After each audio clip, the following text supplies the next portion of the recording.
Well, with Bobby Labonte out of Joe Gibbs Racing, what was next? Someone had to sit behind the wheel of the 18 for 2006. Well, if your answer is put Denny Hamlin in the car, you're wrong. Instead, let's let him drive the number 11 FedEx Chevy, and let Tony Stewart choose who drives the flagship car. His choice?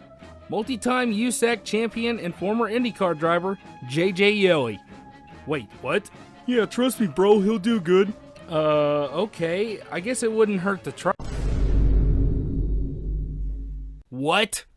Pretty hard into the outside wall.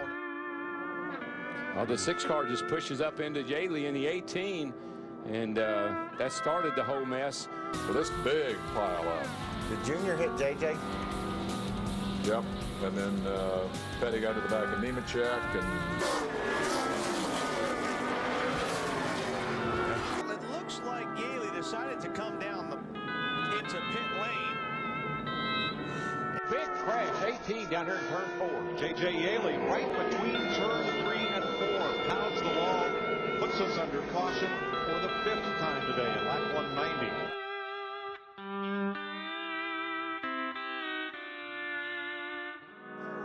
Caution is out. JJ Yeley. 0 wins, 0 top 5s, 3 top 10s, 23 laps led, an average finishing position of 25th, and a whopping total of 7 DNFs. The very definition of a NASCAR bust. It's like an embarrassing memory. You go most of your adult life not remembering it, but when you suddenly do, it's cringeworthy. He crashed a lot, and one of those crashes crushed Mark Martin's hopes of finally winning a Cup Series title. A man who has fought and clawed his way to several runner-up finishes for the championship, but he never could clinch it, and he wouldn't this time either because of some inexperienced driver. Heck, even the commentators were done with his crap. Just listen to them.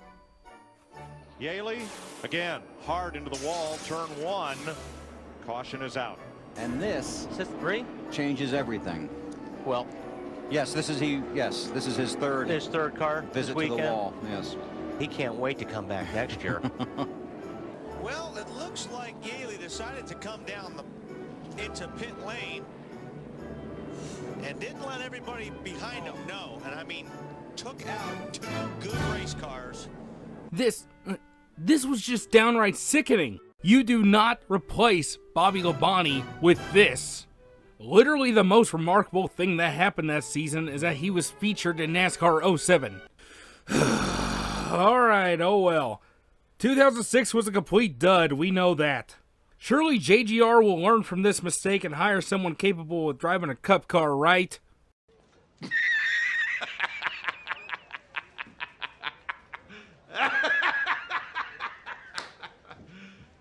you serious?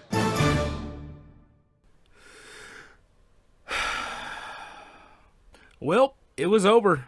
There's literally nothing remarkable about 2007 to even talk about. What, do you want me to mention how he finally got a top 5? There, I told you. However, I can't put all the blame on JJ. The guy was just not ready for Cup level. He hadn't done anything too remarkable in NASCAR up to the point of joining the Cup Series in 2006. I think he was just pulled in too early as a last-ditch effort. But 2008 is on the horizon, and some big news is about to be announced.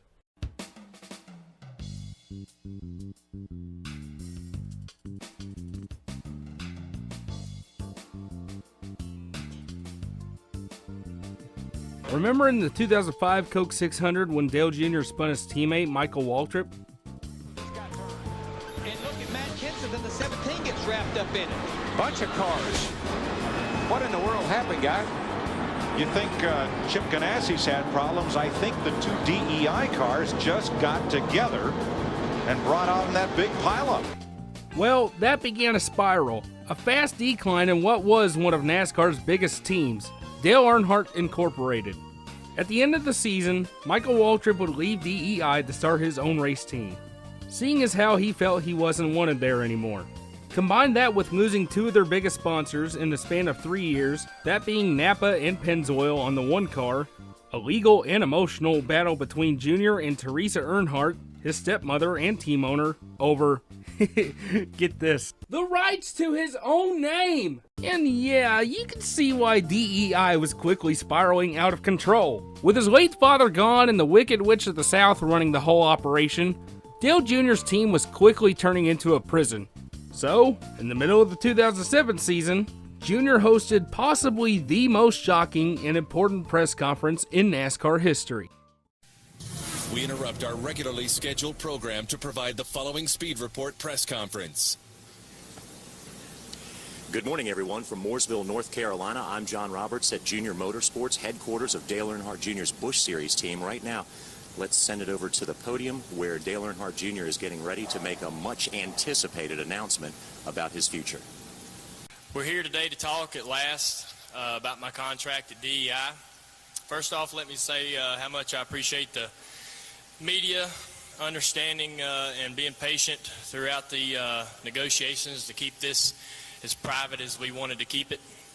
I've told you all season long that when we have something to announce that we would announce it, so we're calling this press conference here today to announce that after a year of intense negotiations and intense effort on behalf of Dale Earnhardt Incorporated and JR Motorsports, that we decide that it's time for us to move on and seek other opportunities to drive for a new team in 2008.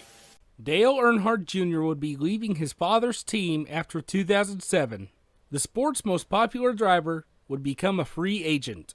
This might as well have been the final nail in the coffin for DEI, but that's an entirely different video. With JJ Yeley leaving JGR at the end of 2007, it was time for Joe Gibbs to go shopping for a driver. Dale Jr., being the Chad that he is a huge fan of the Washington Redskins and Joe Gibbs. So, when the team owner invited Jr. to a game in DC, he accepted. Joe Gibbs and Jr. both went and watched the game and later met up at Dan Snyder's house, the current owner of the Washington Redskins. Or, I'm sorry, the Commanders. Jr., Joe, and Dan exchanged conversation until Joe pushed some paperwork towards Dale. Now, keep in mind, despite what people will tell you, Dale Jr. did not get paid a whole lot of DEI, at least when compared to most star drivers at other teams. According to Dale, when he saw above the dotted line how much he was going to get paid, it startled him. And for reasons that Jr. himself can't seem to understand, he declined the contract because it was too much. In which, Dale and his sister Kelly, who was present with him at the time, said thanks, but we need to go home and discuss this, and basically ran out the door. That was all said in the Dale Jr. Download podcast and the interview with Joe Gibbs. So yeah, it may sound like I made up a lie, but no, I have a source to prove it. I want to ask almost about the time that they were trying to recruit you to go to Joe Gibbs Racing. After you had announced in 2007 you were leaving DEI, do you, Dale Jr. was talking to everybody that wanted to talk to him. Do you recall?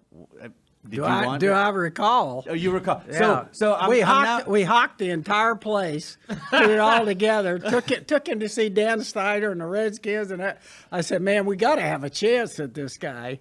And so now that we know that Coach Gibbs has these other conversations going on in his mind and stuff, I'm wondering what those conversations were when you were sitting across from Dale, because I don't know. I mean, you wouldn't disagree with this. You have a way of underwhelming the situation usually. I mean, like what do you mean? Let Joe tell his side of it, but we ended up so we're talking for a while. He gave us a sheet of paper with terms on it.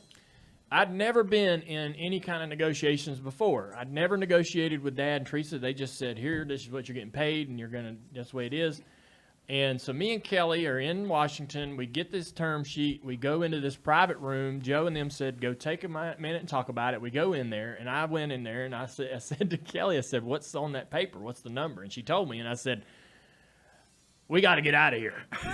I was like, "This is way bigger than I ever even imagined." Like it made my head explode. Yeah. And I said, I can't decide this today. We got to go home and talk about this. And I needed to my reaction was to run in the other direction. It's crazy, I know, but that's crazy. Well, it was all so big. You got to remember, like when I was racing at DEI, everything was so small. Yeah. And that's just that was fine. You know, that was the way it was. I didn't know any better. Oh, hey, we're gonna thank you. This has been amazing. We're gonna go home. This is awesome. We're going to talk about this. And so Dan looks at me and goes, "What? You ain't signing it?" Because he's so. I think Dan's so used to like players walk in the room. Here's the contract. They sign it and they leave. I was like, "Nah, Mr. Snyder, we're gonna go home, have a conversation, and sort this out, and go through this. We got a lot to talk about." So once again, just like in 1992, Joe Gibbs was denied a recruitment of one of NASCAR's most popular drivers. But don't worry, Dale Jr. is still relevant in this story. Jr. would go on to race in the 88 Chevy for Hendrick Motorsports, which once again, geesh, another potential gray for JGR moving to an 88 car. And with a new driver coming into the lineup for Hendrick, one had to leave. Enter Kyle Busch.